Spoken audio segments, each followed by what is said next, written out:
Terwyl ons net so staan, kom ons buig ons hoofde. Ons wonderlike Vader, wat 'n voorreg om U te mag aanbid, wat 'n voorreg om U lief te hê.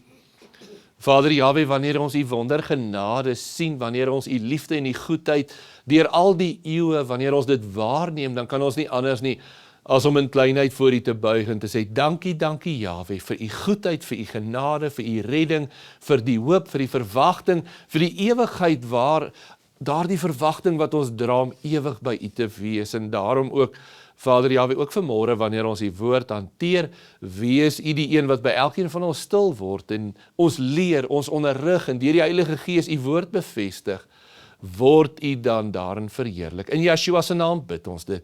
Halleluja. Amen. Kom ons sit gerus. Kom ons blaai na Filippense toe. Filippense 2 vir vanmôre se teksgedeelte. En die tema van vanmôre is selfsug, die godsdiens van die ek. Die selfsug, die godsdiens van die ek.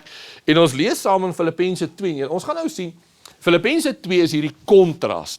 Ons kry hierdie volmaakte voorbeeld van Yeshua. So, hoor hoe mooi is dit teenoor die selfsug. Ons lees daar, kom ons lees al vanaf vers 1 af. Filippense 2 en ons gaan lees daar vanaf vers 1. Ek herhaal net terwille van die wat notas maak. Selfsug, die godsdiens van die ek. Selfsug, die godsdiens van die ek. En ons lees daar Filippense 2 vanaf vers 1 af.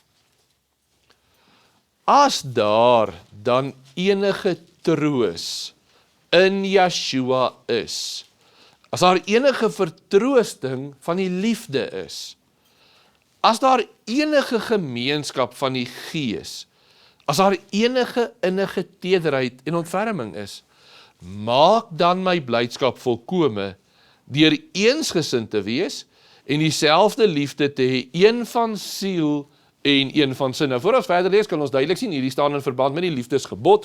As julle enigstens die goedheid van Jahwe, as julle enigstens die liefde van Jahwe, die genade van Jahwe, die omgee van Jahwe ervaar het, maak dan sy liefde volkome. Hoor nou, gaan hy verder, vers 3. Moenie iets doen uit selfsug of uit hulle eer nie, maar in nederigheid moet die een die ander hoër ag as homself. Julle moenie elkeen na sy eie belange omsien nie, maar elkeen ook na die ander sin. Want hierdie gesindheid moet in julle wees, wat ook in Yeshua Messia was.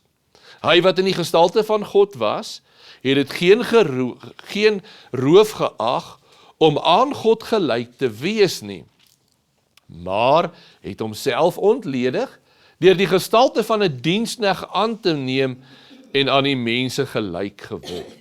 Vir 'n oomblik voor ons verder lees, wil ek net gou vra, dink vir 'n oomblik die geweldige diskrepansie wat daar was teen wie Yeshua is en wat hy geword het.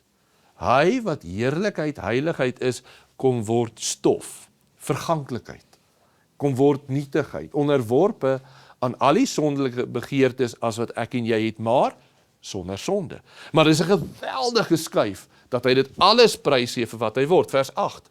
En in die gedaante gevind as 'n mens het hy homself verneder deur gehoorsaam te word tot die dood toe, ja, die dood van die kruis. Daarom het Jahwe hom ook uitermate verhoog en hom 'n naam gegee wat bo elke naam is, sodat in die naam van Yeshua sou buig elke knie van die wat in die hemel en die wat onder die aarde en die wat onder die aarde is, en elke tong sou bely dat Yeshua Messia Jahwe is, tot heerlikheid van God die Vader. Tot sover lees ons dan nou saam.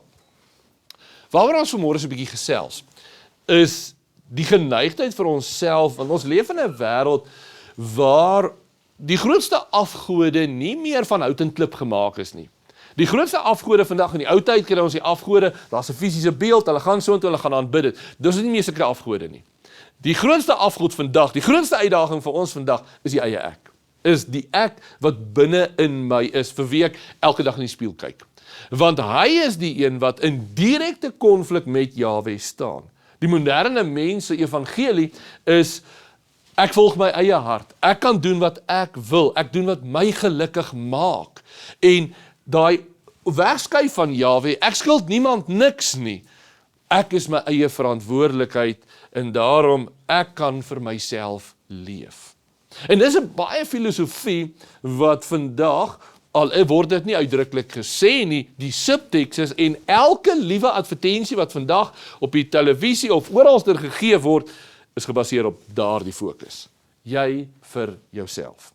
Die sondige hart sê, ek kom eerste, my behoeftes kom eerste, my wil kom eerste, my eer kom eerste, en my gemak is belangrikste van alles. En ons moet erken, ons leef in 'n gemakzone. As ons dink daaraan, 120 jaar terug het niemand 'n warm stort gehad nie. Ons vandag, die gemak waarin ons leef vandag, kom ons gaan mekaar net eerlik wees. Jy gaan kuier nêrens amper, gaan slaap nie oor as jy nie jou eie badkamer het nie. Jy gaan doen nie al daai, en dis die elementêre goed waaraan ons gemaklik word en ons leef in dit. En ek sê nie dit is verkeerd nie, maar ons leef in 'n baie gemaklike era. Die probleem is, dit spoel dikwels oor na ons lewens toe. Die evangelie verklaar, verloon jouself en neem jou kruis op en volg my. En daarom vir baie mense vandag is daai eis te groot. Want dit gaan oor die ek. En daarom word godsdiens ook gefokus op hoe godsdiens en hoe Jahwe die mens kan dien. As ons vandag moet vra watter boodskap, watter evangelie is die mees populêre, dan is dit die evangelie wat sê, Jahwe is daar om die mens te dien. Jahwe is daar om die mens se drome te laat bewaar. Jahwe is daar om vir die mens sukses te bekom. Jahwe is daar om die mens ryk te maak. Jahwe is daar vir die voordeel van die mens. En as ons nou kyk na, as ons oor 'n algemene toets gaan doen in terme van die evangelie wat verkondig word, veral in die buiteland, en veral uit in charismatiese kringe, dan is dit die kern daarvan. Dit is nie Jahwe wat gedien word nie. Dit is hoe Jahwe die mens kan dien.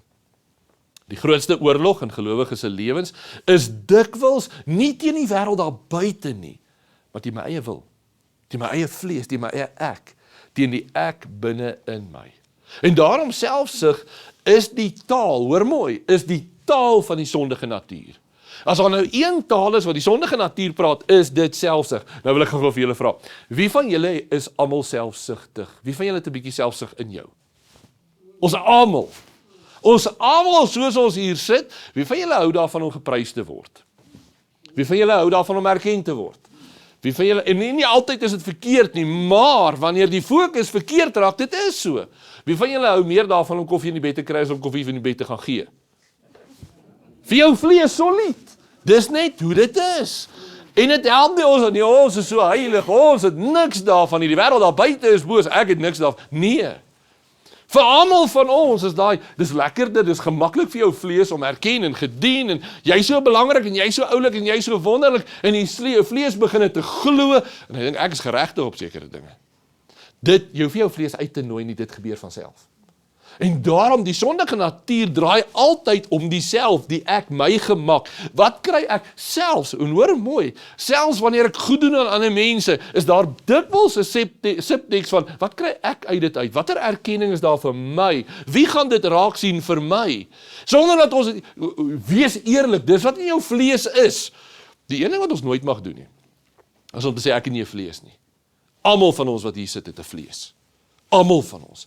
En tot 'n minder en 'n meerdere mate is daai vlees altyd teenwoordig, en daarom die vraag is, waarop is ons fokus? Maar voor ons daarby kom, sedert die sondeval van Eden af, vanaf voor Eden nog, is die grootste uitdaging die mens wat nie meer God gesentreerd wil lewe nie, maar die mens wat self gesentreerd wil lewe. En dit begin al by Satan self. Wat was die Satan se sonde? Kan julle onthou? Jeremia 14, laat ek opklim, ek wil opklim en my stel op die hoogtes gelykstel aan God. Ek wil myself, Jeremia 14 vers 13, julle kan maar net, Jesaja 14 vers 13, julle kan net luister. En jy het in jou hart gesê, ek wil opklim in die hemel, my troon verhef bo die sterre van God en sit op die berg van samekoms. Dit was die Satan se woorde. Ek wil my gelykstel aan Jahwe. En wat kom doen die Satan wanneer hy vir Adam en Eva kom versoek? Wanneer Jahwe sê, dis wat julle mag doen, dan kom die Satan, nee, dit sal nie wat gaan gebeur nie, maar julle sal word soos Jahwe, as julle hierdie sonde doen. En die mens kies sy selfverheffing, hy onderwerp hom nie aan Jahwe nie, hy buig nie meer voor, hy kies hom nie meer om te onderwerp om te buig voor Jahwe nie, hy kies vir homself. En of ons dit nou wil herken of nie, in ons vlees is daai keuse nog altyd teenwoordig. Die vraag is wat ons dus met ons vlees doen.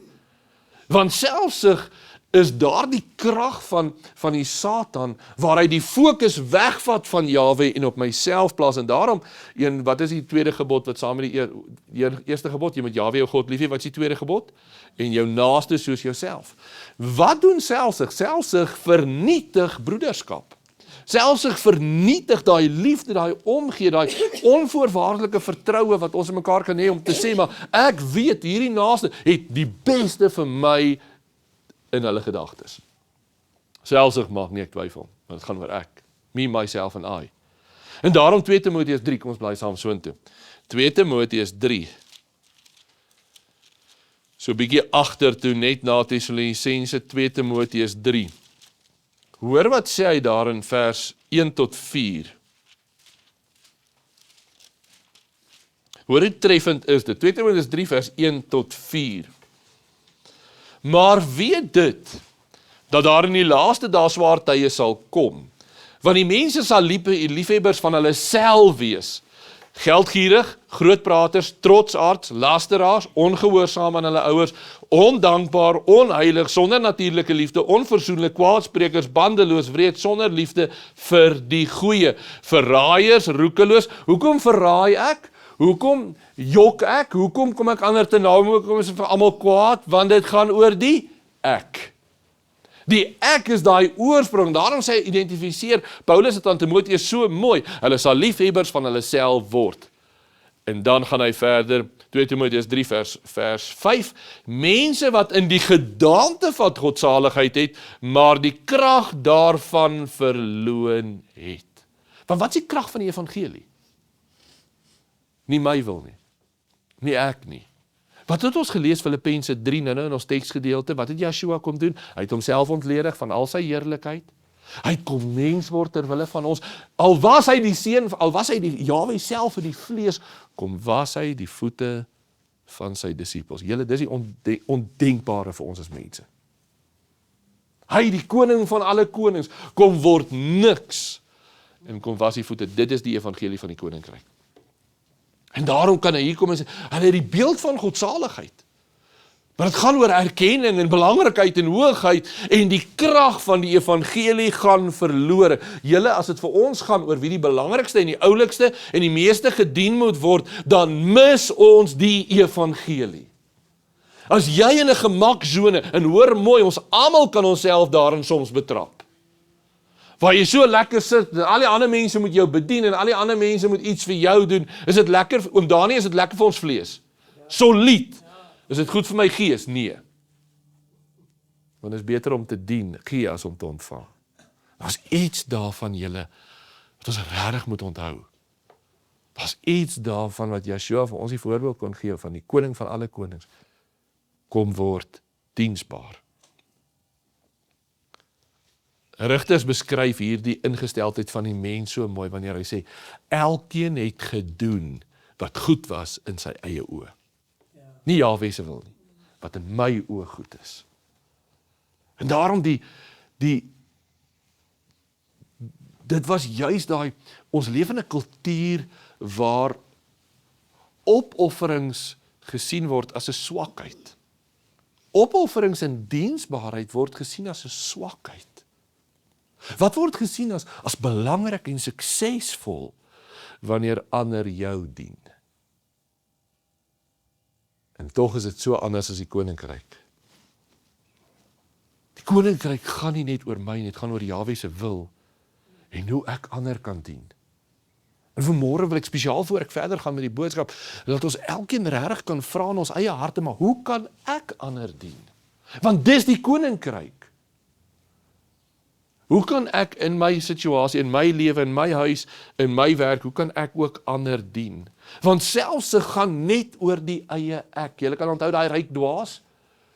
Daai ryk dwaas wat daai man wat sê, dis my skure en my oes. Julle kan onthou, hy bou die skure en hy die groot oeste en dan bou hy groter skure en hy sê ek gaan nog meer en nog meer. En wat sê Jahwe? Jou dwaas daardie aand het hy gesterf. My skure, my oes, my goed, my siel. Dit is alles terme wat in daai woorde gebruik word. My. En Jahwe sê, daar is plaas jy maar gesê, as Jahwe wil en ek lewe, dan sal ek dit doen. Alles gaan om die homself. En daardie nag het hy gesterf. Hoor mooi, want die lewe, 'n lewe wat selfs alles opgaar, sonder die buiging en die ware buiging voor Jahwe, is 'n armlastige lewe voor Jahwe. Is niks, is leeg. Dink aan Nebukadneser, kan jy onthou? Nebukadneser staan daar en hy stap daar op sy paleis se muur en hy kyk na hierdie geweldige koninkryk. Nou, hoor mooi, volgens menslike standaarde was dit 'n groot ding wat hy bereik het. Ek wil almal hy moet so maak of so maak. Dit was enorm groot. 'n Wêreldryk, hier kom Babylon. Hy verslaan, julle kan onthou daar by Karkamis wat hulle Assirië en Egipte verslaan. Babylon word hierdie enorme ryk van daai beeld van Daniël, kan julle onthou, die hoof van goud. Dis 'n geweldige ryk. Dis nie net 'n Mickey Mouse gebeurtenis nie. Dit was deur strategie en oorlogvoering en alles vanuit 'n menslike perspektief, maar ons weet wie dit alles beskik. Jahwe het alles beskik, maar Nebukadneser het geweldige oorwinnings bereik en hy stap daar op die muur en hy sien hierdie hele ryk van hom en hy sê vir homself, hoor hierdie woorde, is dit nie die groot Babel wat ek opgebou het tot 'n koninklike verblyf deur die sterkte van my vermoë en tot die verheerliking van my majesteit nie. Daniël 4 vers 30. En wat gebeur die volgende oomblik? Jahwe se stem. Jahwe se stem wat vir Nebukadneser sê, omdat jy my nie erken het nie.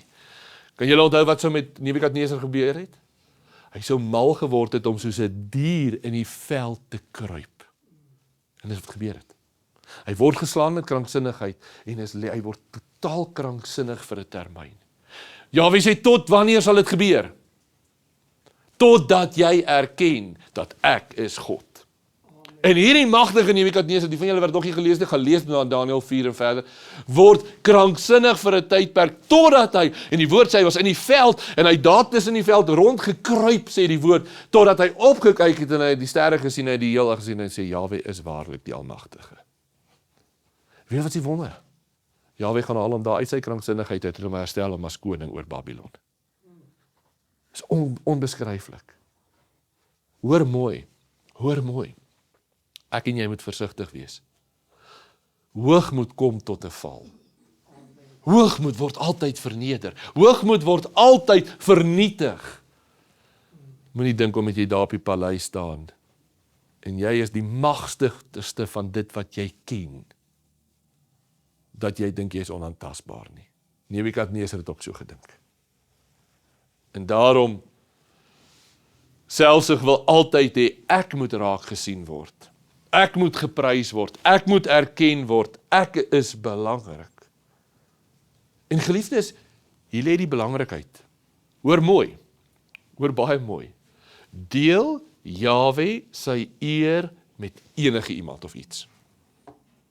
Wie is die enigste een wat, is daar iets wat nie bestaan en leef en onderhou word sonder Jahwe se genade? Niks nie. Kolossense 1, uit hom en deur hom en tot hom, en sonder hom is daar niks, en alles wat is, hou in stand deur sy krag. Amen. En daarom, al sien ons dit nie, is dit wat werklik is. Wie as ek nou kan amper sê, wie sorg dat die molekules van hierdie Bybel, van die papier wat hier is, bly soos wat hy is, sodat 'n Bybel bly? Wie se krag doen dit? Jahwe se. Wie het die skepping, onderhou die skepping, dat dit daar is, soos wat hy dit bestem het om te wees. 'n baksteen is 'n baksteen, 'n boom is 'n boom, 'n klip is 'n klip. Wie het dit alles beskik? Wie se krag het dit daar gestel om te doen dit waartoe Jahwe dit geordineer het, Jahwe self, en dan sê Kolossense en Yeshua onderhou dit. Daarom kan geen mens, ek en jy, dink ons bou koninkryk. En Nebukadneser het gedink hy bou 'n koninkryk. Kyk hoe wonderlik is ek.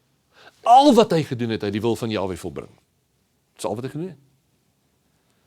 Maar in hierdie wedloop op aarde, in hierdie tyd wat ons hier spandeer, is ons een belangrike taak. Jahwe deel sy eer met niemand nie. Om te erken uit wie, deur wie en tot wie alle dinge is. Maar hoor mooi, selfsug dra baie maskers. Selfsug dra 'n masker partykeer en hy kom selde met die waarheid na vore. Hy openbaar homself baie selde vir wat hy is.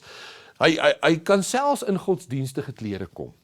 En hy kom in daai godsdienstige klere en ons lees daarvan in Filippense 1 vers 17, wanneer hy sê, hulle verkondig die evangelie vir hulle eie voordeel. En hoor mooi, selfs die evangelie kan misbruik word tot ons eie voordeel. Selfs die bediening van die woord kan wees uit selfsugtigheid, 'n prediking vir applous, 'n prediking vir erkenning, 'n prediking vir status, 'n spreek van die woord ter wille van dit wat ander van my sê. Dis moontlik om godsdienstig te lyk, maar steeds deur die ek beheer te word. Hoor mooi, ietsie wat ek dalk wil sê, terwyl ons daar vir 'n oomblik is. Watter groep het die meeste die wet gebruik tot hulle eie voordeel? Die Fariseërs. Dit was nie oor Jahwe nie, dit was nie 'n liefde vir Jahwe nie, dit was eie ek, dit was beheer, dit was die eie, om onsself te vereer. Dankie tog, ek is nie hierdie sondaar soos Tobie nie. Dankie tog, ek doen nie dit en dit en dit nie. Dankie tog, ek is so heilig en so rein en ek vas en ek bring al die offers wat daar moet wees en ek is so hoog verhewe. Dankie tog daarvoor. Oor wie gaan dit? Oor Jahwe of die eie ek? Gaan oor die eie ek. En daarom enige ambisie, en hierdie is dalk belangrik vir almal van ons. Enige ambisie is gevaarlik wanneer dit nie is tot die verheerliking van Jahwe nie. Julle, moet ons na die beste van ons vermoëns werke doen? Ja, verseker, tot eer van Jahwe. Maar wat is ons ambisie? Om Jahwe daarin te verheerlik. As dit gaan net oor die ek, dan mis ek dit. My doel moet wees om Jahwe te verheerlik, en in dit, na die beste van my vermoë te wees. En ek wil daarmee sê, as ek engines reg maak, dan maak ek die engines na die beste van my vermoë reg tot eer van Jahwe. As ek boer, dan boer ek met die beste van Jahwe tot verheerliking van maak nie saak wat ek doen nie. Ek doen dit tot eer van Jahwe. En daarom wil ek vanmôre vra, jou en my ambisie, is dit eerstens tot eer van Jahwe, of gaan dit oor myself? Is dit, en dis waar ons onsself moet toets, want dan gaan jou vlees rustig daar sit en sê, ag, ek is nie bekommerd nie, jy kan dit net doen tot eer van Jahwe, of gaan jou vlees terugbeklei en sê, ek wil ook gesê, natuurlik gaan jou vlees terugbeklei, natuurlik gaan jou vlees wil inkry en sê, my gemak, my eie ek, my erkenning, en hoe baie keer, hoor mooi, wie van julle is al verneder in 'n situasie, ek moet nie hand opsteek nie, maar iewerster het iemand 'n vernederende woord na jou toe gerig, of iemand het 'n neerhalende opmerking, of oë wat rol, of wat ook al, en jy het gesê, maar ek sal hom wys. Ek sal hom wys. Eendag sal hy opkyk na my toe. Oor wie dit gegaan? Oor my en jy, of oor Jahwe? Oor onsself. En daarom moet ons waak, julle. Ons doel hier op aarde is leeg sonder Jahwe. Maar met Jahwe dit betekenis, het dit krag, en in hom, kan ek dan na Jahwe toe gaan en sê, Vader Jahwe, Jesus, excuse so Mac, maar oom Mac het my so neerhalend hanteer, en hy het my verneder en alles, kan ek na Jahwe toe gaan en sê, Vader Jahwe, help my, om, ek wil bemoei mes hier, om u lig te dra, om na die beste van my vermoë suksesvol te wees, maar u te verheerlik in dit. Kan ek dit? Ja, natuurlijk kan ek dit vra. 'n ander masker, wat belangrik is, dalk wil ek net eers stilstaan, ek wil net eers twee dinge sê. Maak seker dat ons ambisie en ons drome tot eer van Jahwe is. Dis alles goed om mooi bedoelings te hê, maar as jy dit nie leef nie, beteken dit ikabod, hoor mooi. Baie mense het baie mooi bedoelings om eendag vir Jahwe iets te doen. Eendag Jahwe te erken, dis nou. Vandag is jy sy stem hoor. Die tweede ene, daadwerklik tot eer van Jahwe. Nie net eendag nie. 'n voorbeeld, 'n geweldige vernietigende voorbeeld van die eie ek, is selfbejammering. Selfbejammering is 'n, ek wil amper sê, 'n skreiende voorbeeld van selfsug. Want dit lyk nie altyd so nie. Nie alle selfsug kom in die vorm van harde arrogansie en trots en grootpratery nie. Party mense sê, ek is glad nie trots nie. Ek is eintlik niks nie. Ek is hierdie hopelose, ek is hierdie nietige. Selfbejammering klink baie keer baie nederig. Hoor mooi. As ons na iemand luister en hy sê, en ek staan in sakkie sê, Jesus, nee, hy is regtig nou niks nie, en hy is eintlik hopeloos, en hy kan nie een voet voor die ander sit nie. Ons gaan nie sê, dis arrogansie nie. Maar nou wil ek vir julle in dieselfde asem vra, is dit selfsug? Dis baie moeilik om te identifiseer, want dit klink nie so, hoekom? Hoekom is dit selfsug? Ons gaan eers verder. Want die fokus is ek. Ek is in die onvermoë, my pyn, my teleurstelling, my swakheid, my onvermoë, my situasie, hoe sleg ek is, en ek kan nie, en ek kan nie, en ek kan nie. Dit word net 'n nuwe godsdiens, is dieselfde vorm, net aan die ander kant van die lyn. Die mens wat homself bejammer, fokus nog steeds op homself. Hoekom? Bly nou by my. Kan julle onthou wat Yeshua kom doen? In sy nederigheid, wat het hy kom doen? Hy het kom dien. Is julle met my? Wat het hy kom doen? Hy kom dien tot eer van Yahweh. Iemand wat trots is, wil gedien word. Iemand wat tot in selfbejammering vergaan, ek sê nou, as prins nou so, kan hy dien. Nee, ek kan nie dien nie, ek is te mistroostig en alleen en jammer, en ek bedoel dit nou nie lelik nie, maar dis wat het is. En ek kan nie, en ek kan nie, en ek kan nie. Dis net 'n ander vorm van eie ek. En dis die hartseer daarvan, selfbejammering verklaar, niemand kry so swaar soos ek nie. Niemand is so sleg soos ek nie. Niemand, ek is die slegste en die onwaardigste en alles, maar wat is die hartseer probleem daarmee? Ek is steeds die fokus. Ek is steeds die fokus van alles, al is dit in die vorm van selfbejammering. En stadig maar seker, word my gedagteswêreld ingesuig deur hierdie donker put van die eie ek. Dit draai nog steeds om myself. Kan julle dink aan 'n voorbeeld in die Bybel? Watter persoon het homself bitter jammer gekry toe die son opkom? Toe daar 'n boom verwelk. Goeie werk, Jona. Kan julle onthou Jona? Jona kry homself, Jona bejammer homself so, hoor mooi. Jahwe sê vir Jona, Jona gaan na Nineve toe gaan, sê Nineve gaan vernietig word. Nineve gaan verkondig, die stad gaan vernietig word. Jahwe besluit, die stad bekeer hom, hy gaan die stad nie vernietig nie. Jona sit daar teen die berg. En hoekom is Jona vies? Hoekom is Jona in selfbejammering? Omdat Jahwe vir Nineve begenadig. En Jona sit letterlik en hy sê daar, u het vir my gesê, daai stad gaan vernietig word, nou word hy nie vernietig nie. Hoe is dit nou so? En hy kry homself jammer. En dan kom die son op, kan julle onthou? En dit word warm, en Jahwe beskik 'n boom, en Jona sit onder die boom in die koelte en is goed. En die volgende oomblik stuur Jahwe 'n wurm, en die wurm vernietig daai boom. Gaan lees gerus wie Jona. Wat doen jy? En hy word woedend. Arme ek, wat hier in die son moet sit. Dis ons as mense. Gaan ons steeds oor die ek. Gaan ons steeds oor ek is so belangrik. Julle, dit is die hartseer van daai verhaal. En hoe maklik gebeur dit nie met ons nie. Ons kan so maklik vasgevang word in ons eie teleurstellings. Ons kan so maklik herkou, veral die van ons wat herkou aan iets. Wat herkou aan seer kry, of teleurstellings, of iemand wat jou te nagekom het. Ons vlees, hoor mooi, wees gou eerlik, Tannie Aletta, hou ons vlees daarvan om te herkou daaraan wanneer iemand my skade gedoen het. So lied. My vlees klap hande daarvoor. Hy kan nie wag.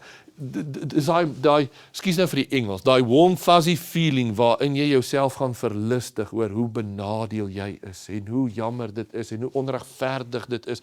En Jahwe sal eendag reg en geregtigheid laat geskied en hierdie persoon sal met donder en bliksem geslaan word omdat hulle dit aan jou gedoen het. Wie van julle het al so gevoel?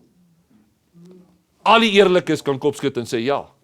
Wie van julle het al soos hy seuns van die donder, soos Jakobus en Johannes gesê het, Jahwe, laat donder weer nou uitslaan en hierdie ouens slaan wat ons so aantas. Kan julle onthou hulle het vir Yeshua sê? Meester, laat donder kom en slaat hulle met bliksem dood. Hierdie manne wat so teen U opstaan en teen U spreek. En ons almal van ons het al so, want ek is so belangrik en ek kan nie te nagekom word nie en ek kan dit nie duld nie, want arme ek. Wat het al in Yeshua gedoen? Of kom ons draai net eers terug. Wie van ons kan wanneer daar 'n regverdige oordeel gevel word, sê, oom Roelof moet met 'n donderslaan doodgestraan word, want hy het iets aan my gedoen. Hoekom kan ons dit nie doen nie? Want dan sou 'n donderslaan my al lankal doodgeslaan het. Want is daar een van ons wat sonder sonde is. En daarom kan Yeshua vir daai Fariseërs sê, hy wat sonder sonde is, laat jy die eerste klip gooi. Ons kan nie, want ons is almal skuldig, en ons sal deur die maat waarmee ons oordeel, sal ons geoordeel word, en dan staan ek en jy aan die skuldige kant, want ons is almal skuldig, maar die enigste een, nou kom ons terug, die enigste een wat sonder sonde was, kon Yeshua daar, toe hulle hom vloek en skel en aanval, kon hy in 'n oomblik gesê het, Jahwe verteer hulle, sonder dat dit verkeerd sou wees, ja, want hulle het hom valslik beskuldig, hulle het hom gevloek, hulle het hom geskel, al hierdie dinge. Maar hy wys vir ons, wat is die voorbeeld? Deur sy lewe af te lê. Belangrik. Wanneer ek en jy soms seer kry, wanneer ons soms beskinder word of benadeel word, hoor mooi, dit beteken nie jou pyn is nie werklik nie. Jou pyn is werklik. Dit beteken nie depressie of hartseer is bloot selfsug nie, bly nou by my. Maar selfs in jou pyn moet jy waak dat dit oor die ek gaan. Dat die vyand nie ons oë so op onsself fokus, dat ons nie, dat ons Jahwe uit die oog verloor nie. Want dit moet ons altyd terugbring na Jahwe toe. My hartseer, my teleurstelling moet my altyd terugbring na Jahwe toe, en ons gaan nou meer daarby uitkom. Die evangelie roep ons met hierdie een fokus, of dit goed gaan, of dit sleg gaan, of ek benadeel word, of wat ook al gebeur, verhef jou oë op Yeshua. Want hoe meer ons op hom fokus, hoe minder fokus ons op onsself.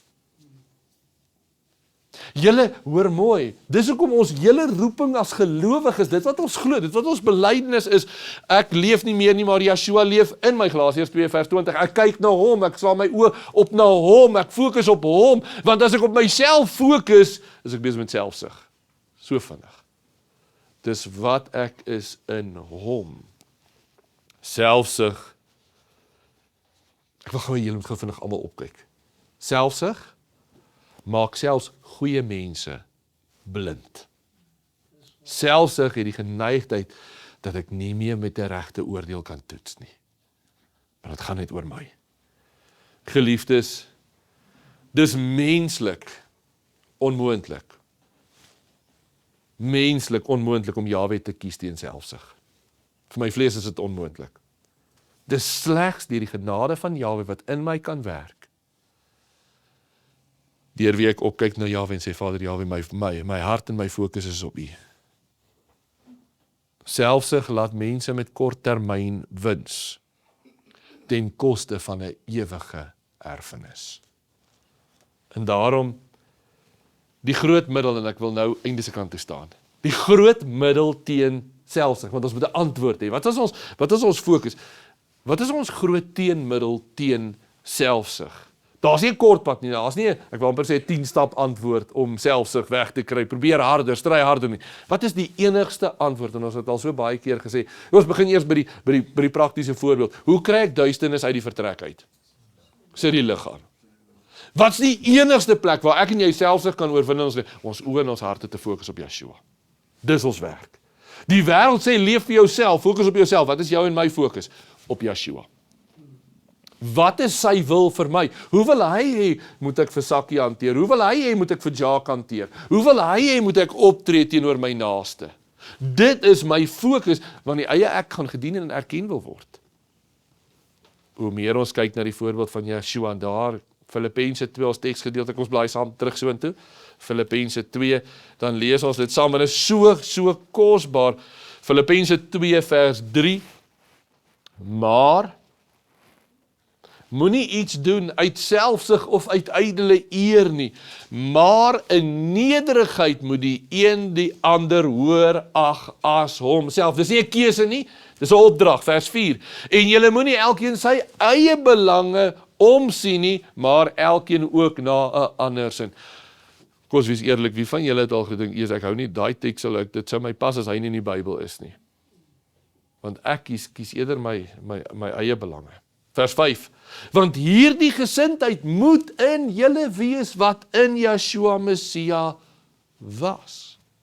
Kyk gou vinnig op. Hy het sy ewige woning verlaat. Hy het ons niks geskuld nie. Oom Mac, het hy ons iets geskuld? Niks. Hy verlaat sy ewige woning met een doel om ons te red. En dan sê hy, daardie gesindheid moet in julle wees. Dis ons opdrag. Vers 6. Hy wat in die gestalte van God was, het dit geen roof geag om aan Jahwe gelyk te wees nie, maar het homself ontledig deur die gestalte van 'n diensknegt aan te neem en aan die mense gelyk geword, en in die gedaante van 'n mens het hy homself verneder deur gehoorsaam te wees tot die dood toe, ja, die dood aan die kruis. Julle, dis ons voorbeeld van geen selfsug nie.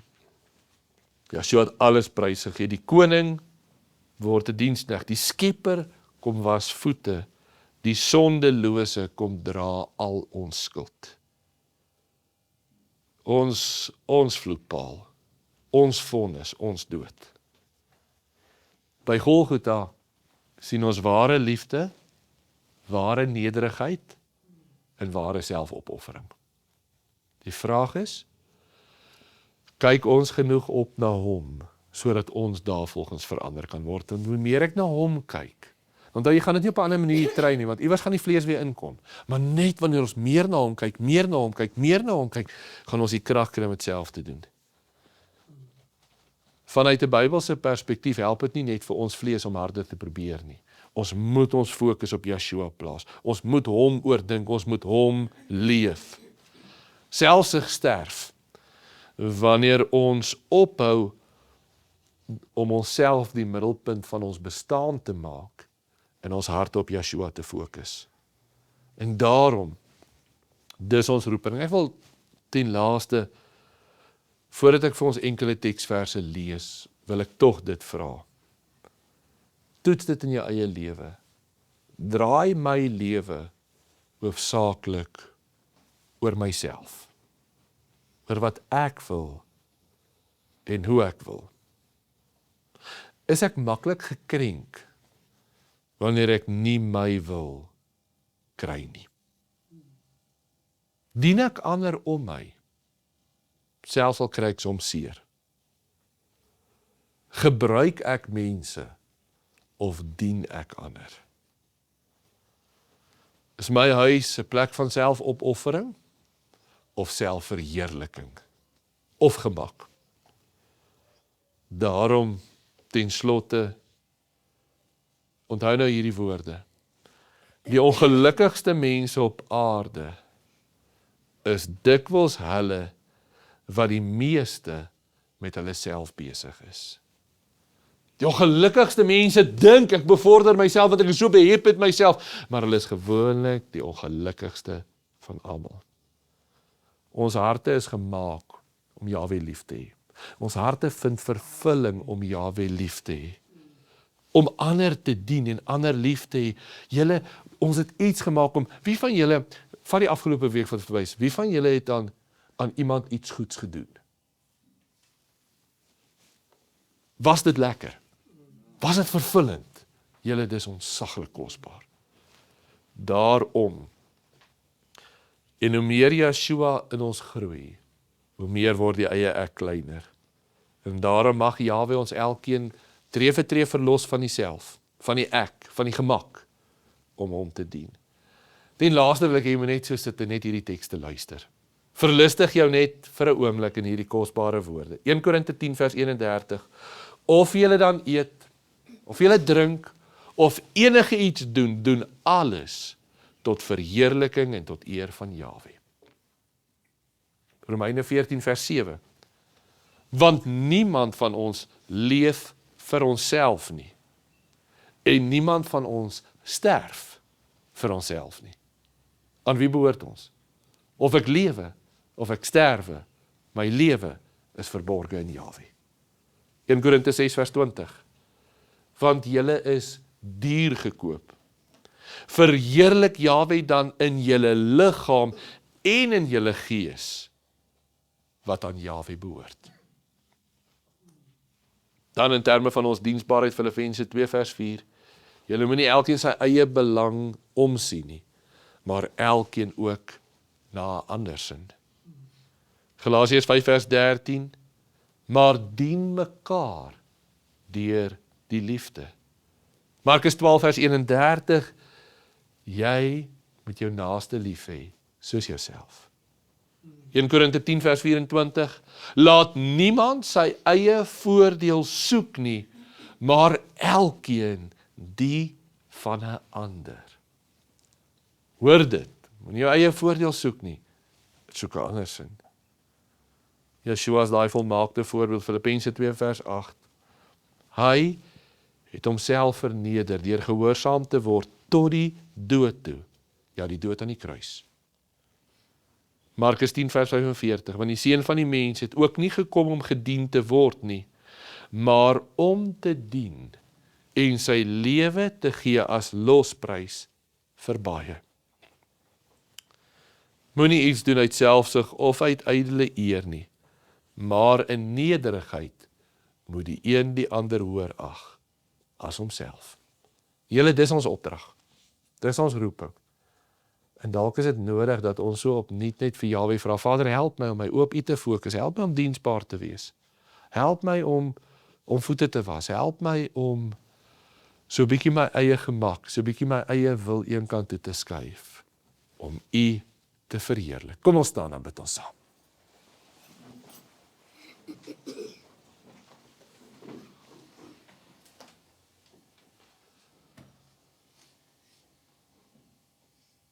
Ons wonderlike Vader, ons moet erken dat ons vlees is nog so gebonde aan daardie soeke na erkenning, daardie soeke na verheerliking, daardie soeke na die vleeslike begeerlikhede. Maar Vader, wil U ons help om regtig ons oë en ons harte op U te fokus? Om werklik te vra wat is U wil, want dis juis in daardie gehoorsaamheid aan U wat ware vervulling en blydskap is. En daarom, Vader Jahwe, ook vir hierdie week wat voorlê, wil U ons regtig help om ons harte te ondersoek en te vra, wat is U wil vir ons? Vorm en maak ons dan waarlik tot lof en tot eer van U wonderbare naam. In Yeshua se naam bid en eer en dank ons U daarvoor. Halleluja. Amen.